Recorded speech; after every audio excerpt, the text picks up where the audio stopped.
Hello everyone and welcome to a very grey and rainy day in Belgium. Today we are going to take Greta for a nice drive together. I was kind of waiting the past few weeks for a day where the weather would be a little better than today. But it's going to be crap for the next 2 weeks, so we might as well have some fun with the car today. But before we are going to have some fun with the Volvo, I'm going to pull it back inside of the shop because there are some things that I need to update you guys on. All my friends, yellow low rider.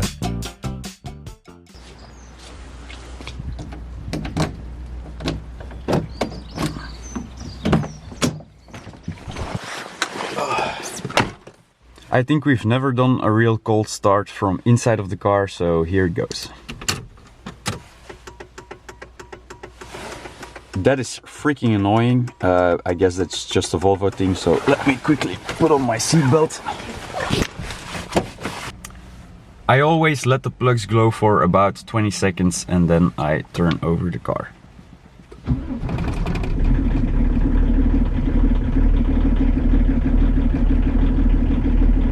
I am wondering if one or two of the glow plugs is not really getting any power, hence why the car might run a little bit rough at idle.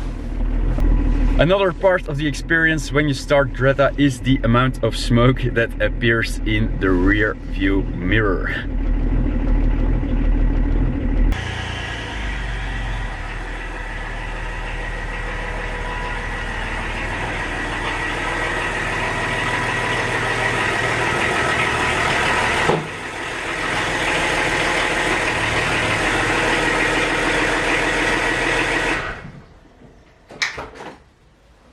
Before we go over the car, I quickly have to mention that my footage can be a little bit dark in here. And that is actually because we had to remove some of the lights in the shop. Right now we are doing the ceilings, but that meant that we had to get rid of all the lights that were here. And that is why it is kind of dark in here. It also means that there is a part 3 coming to the workshop video, so I hope you are excited about that. But now on with the Volvo content. First, I want to update you on the roof situation. In one of the first episodes on this car, I mentioned that there was a giant rust hole in the roof. Actually, we fixed this hole pretty soon in the build, I think right before we made the cleaning video.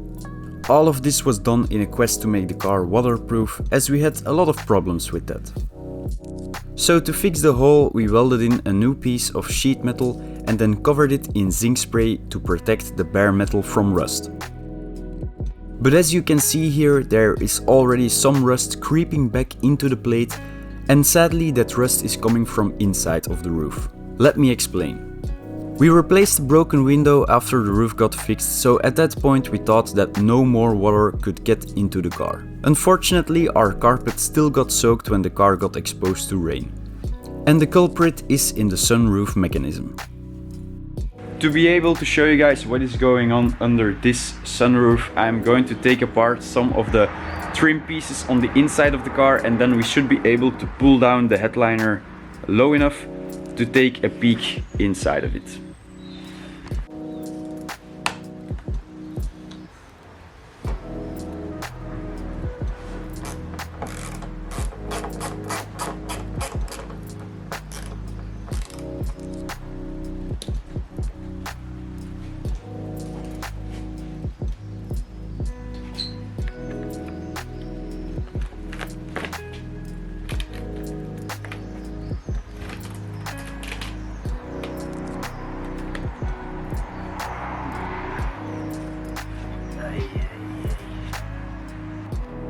When the roof is opened, it slides back into a box that sits in between the roof and the headliner.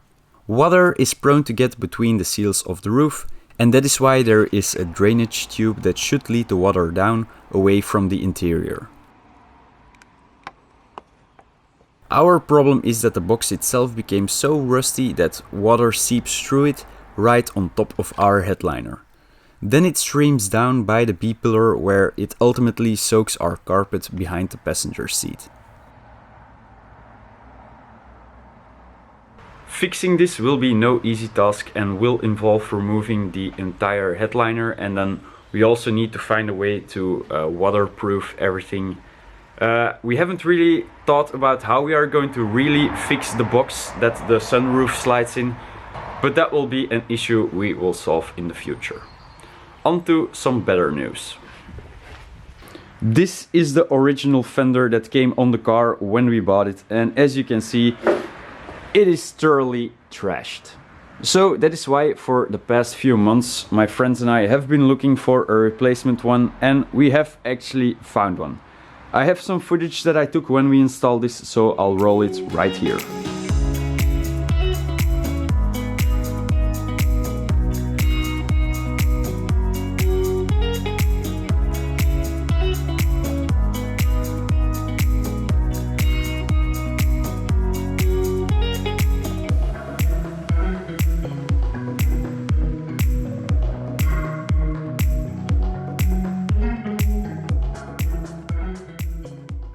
The result is definitely an improvement compared to before.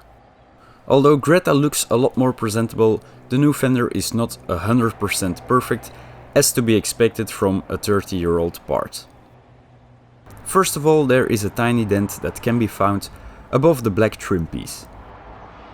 We are also missing the black pinstripe that runs to the front of the car. And lastly, there is a slight color difference between the door and the fender, but that is also no surprise. With you guys up to speed, I think it is time to finally go for a drive in Greta. And truth be told, the car has already been to the inspection station with Thibaut and Jasper, and I have also done a cheeky little drive around the block. So it is not going to be my first ever drive with the car, but it will be the first time that we are going to drive the car with all of you watching, and that also counts for something.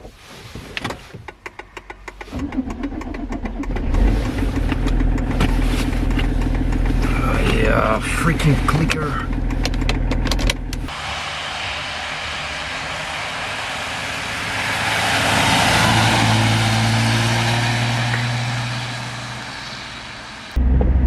Okay, first impressions, this thing is so devastatingly slow.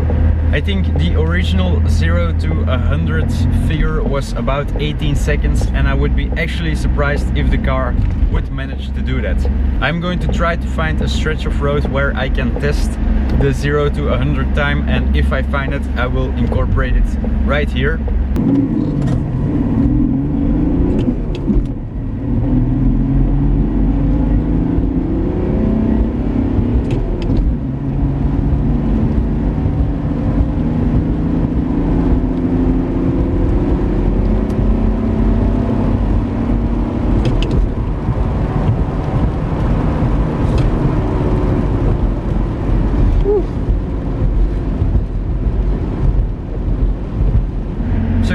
This Volvo is probably the slowest car I have ever driven in my life, and I don't care for one small bit. And because it is that slow, it gives you a lot of time to enjoy the beautiful 6-cylinder diesel roaring away at 20 miles an hour.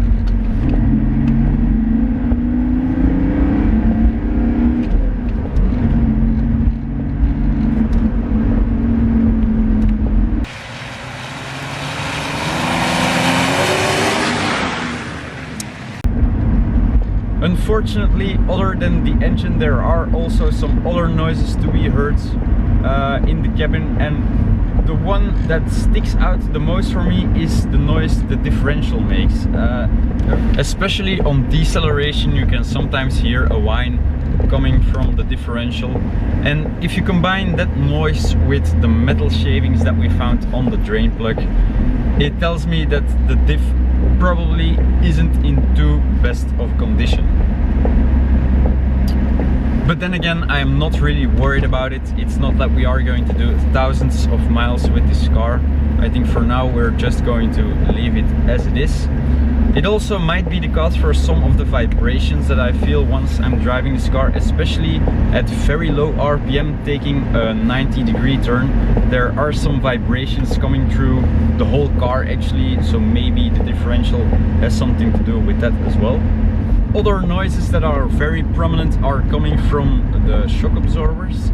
The ones in the front make a squeaky noise. when they experience a big compression, and the ones in the rear make more like a clunking noise. And I don't think it is really the shock absorbers themselves. It could also be a bushing, I don't know what is going on, but you kind of hear a lot of clunking noises coming from the rear. Other than that, I don't really have a lot of complaints for this car. For example, the brakes work excellently. Really nice. Something else that I really enjoy about this car is the seating position. I have driven a lot of cars from the 80s era, and a lot of times you are sitting in this awkward position where the pedals are too close to you, the steering wheel is too far away, and you kind of have to reach for the gear lever. But in here, the steering wheel is nice and close, the pedals are a bit away from you, and the gear shifter is in a nice position. And I could actually imagine myself taking this car on a nice long road trip, because the seats as well, they offer a lot of support and are very comfortable at the same time. Speaking of road trips, it is actually important to know that the car is comfortable on the highway, and that is something that I haven't really tested yet. So I think it might be a good idea that we make our way to the highway to see how this thing drives on there, because I actually haven't driven it on there yet.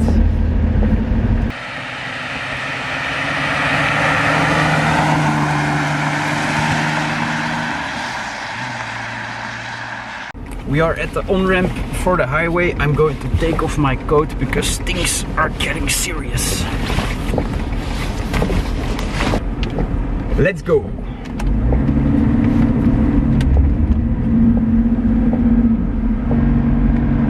Okay, foot to the floor, in third, 70, 80, fourth, 90. This is terrifying.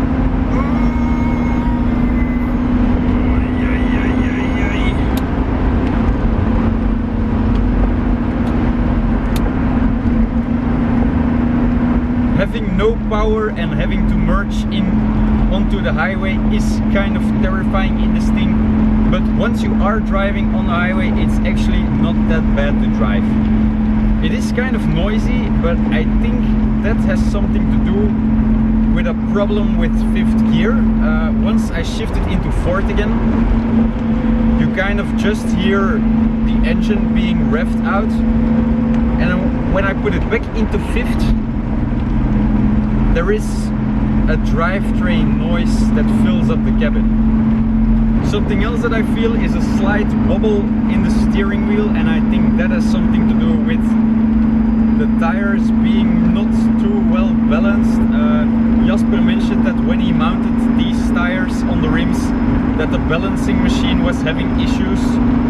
So that is maybe something we need to look at, but it's not that bad. Currently I'm driving 120 kilometers an hour, and there is something there, but it is manageable. The noise, however, that's not really nice. But other than that, the car feels really stable. The visibility is also perfect for the highway. You can really easily watch over the shoulder. You have a lot of visibility coming from the rear windows. So yeah, I could imagine myself taking this thing on a long trip. Something else that I want to do is to check the car's top speed, and I want to compare it to what was originally the top speed for this car. I don't really know the figure, but I will put it here once I have looked it up. And then we're going to quickly go to the Autobahn and see if she can still do it. Okay, my foot is to the floor.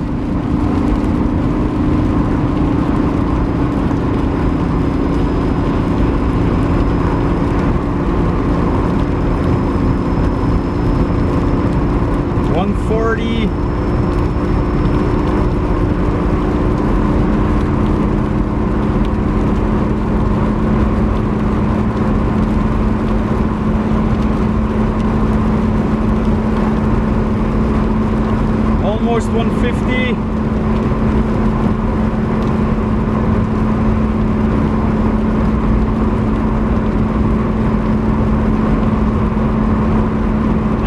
think that's all she got.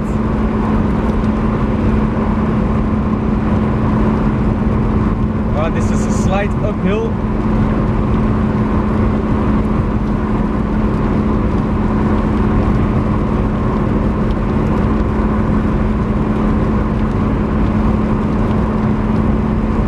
This is a slight downhill.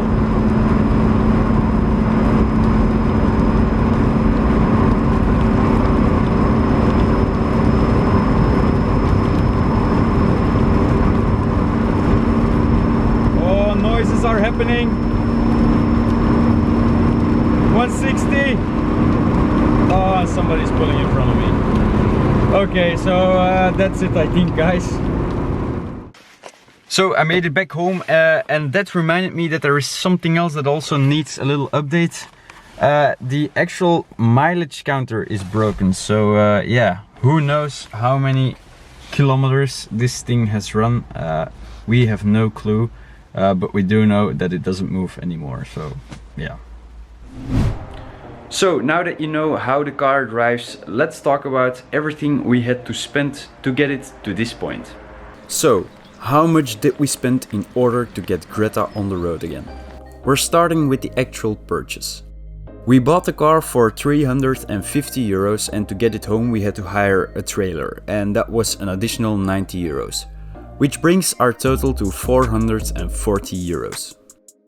Then we ordered a lot of new parts from online stores, local stores, and even some from the dealership. In general, these were used for overall maintenance and to get the brakes working again. The separate parts often aren't very expensive, but when you put everything together it can quickly become a big sum of money. In our case it is a smidge over 600 euros. We also bought a variety of used parts, oftentimes to cut costs. However, we could have spent a lot less in this department if we didn't spend money on cosmetic stuff like the hood and the front fender, and the air struts weren't necessary either. We also should have spent money on new headlight mirrors from the beginning instead of trying to make used ones work. The total amount for used parts is 390 euros, of which a big chunk was spent on the radiator, coming in at 145 euros. The last expenses were done to get the car registered and insured. Being an oldtimer in Belgium, this is relatively inexpensive compared to new vehicles. But we did have to go to the inspection station twice, which made it a little more expensive. Nevertheless, 278 euros is very acceptable to us. That means that in total we have spent 1,716 euros, which is not bad at all.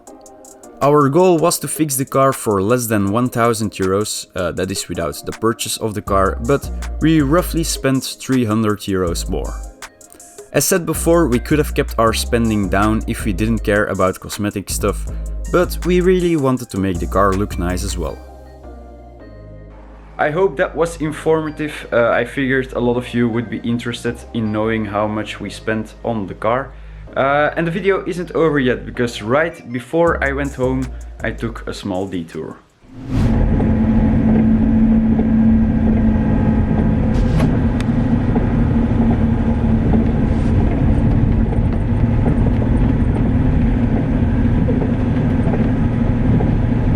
The spot I'm driving to is where Greta has been sitting for 10 years.